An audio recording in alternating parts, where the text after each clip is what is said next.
بسم اللہ الرحمن الرحیم۔ السلام علیکم ورحمۃ اللہ وبرکاتہ۔ الحمد للہ وحدہ والصلاۃ والسلام علی من لا نبی بعدہ، اما بعد فإن خیر الحدیث کتاب اللہ وخیر الحدی حدی محمد صلی اللہ علیہ وآلہ وسلم۔ پانچویں پارے کا خلاصہ۔ اس پارے میں 8 باتیں ہیں۔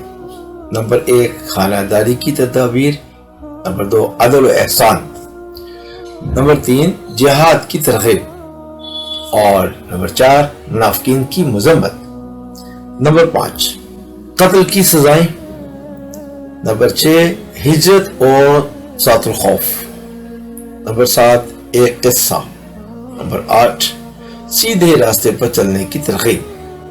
نمبر 1 خانہ داری کی تدابیر۔ پہلی ہدایت تو یہ دی گئی کہ مرد سربراہ ہے عورت کا۔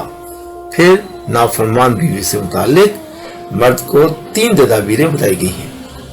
ایک یہ کہ اس کو واعظ و نصیحت کرے، نہ مانے تو بستر الگ کر دے، اگر پھر بھی نہ مانے تو انتہائی اقدام کے طور پر حد میں رہتے ہوئے اس کی پٹائی بھی کر سکتا ہے۔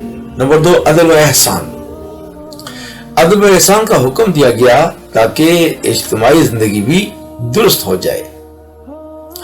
نمبر 3 جہاد کی ترغیب۔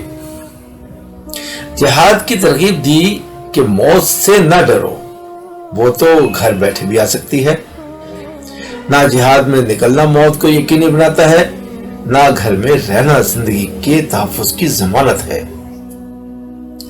نمبر 4 منافقین کی مذمت۔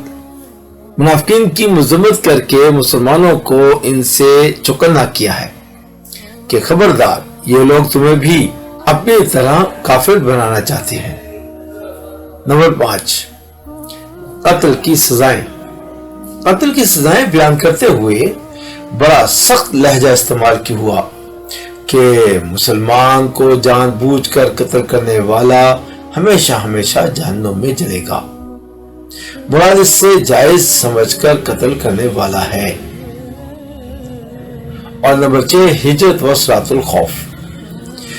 جہاد کی ترغیب دی تھی، اس میں ہجرت بھی کرنی پڑتی ہے، اور جہاد الہجرت میں نماز پڑھتے وقت دشمن کا خوف ہوتا ہے، اس لیے ذات الخوف بیان ہوئی۔ نمبر 7 ایک قصہ۔ ایک شخص جو بظاہر مسلمان مگر در حقیقت منافق تھا، اس نے چوری کی اور الزام ایک یہودی پر لگا دیا۔ نبی علیہ السلام تک یہ واقعہ پہنچا۔ آپ محمد رسول اللہ صلی اللہ علیہ وآلہ وسلم یہودی کے خلاف فیصلہ دینے ہی والے تھے کہ آیت نازل ہوئی، اور اللہ سبحانہ وتعالی نے بتا دیا کہ چور وہ مسلمان نما منافق ہے۔ چنانچہ وہ چور مکہ بھاگا اور کھلا کافر بن گیا۔ نمبر 8 سیدھے راستے پر چلنے کی ترغیب۔ شیطان کی اطاعت سے بچو، وہ گمراہ کن ہے۔ ابو الانبیاء حضرت ابراہیم علیہ السلام کی اتباع کرو، عورتوں کے حقوق ادا کرو، منافقین کے لیے سخت عذاب ہے۔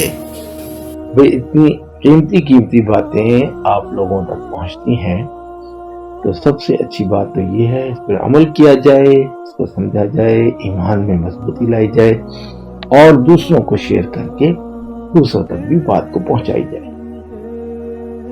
اللہ کسی کی زندگی کو بھی آپ کے ذریعے سے بدل سکتا ہے، اور اس میں آخرت میں آپ کے لیے انعام ہی انعام ہے۔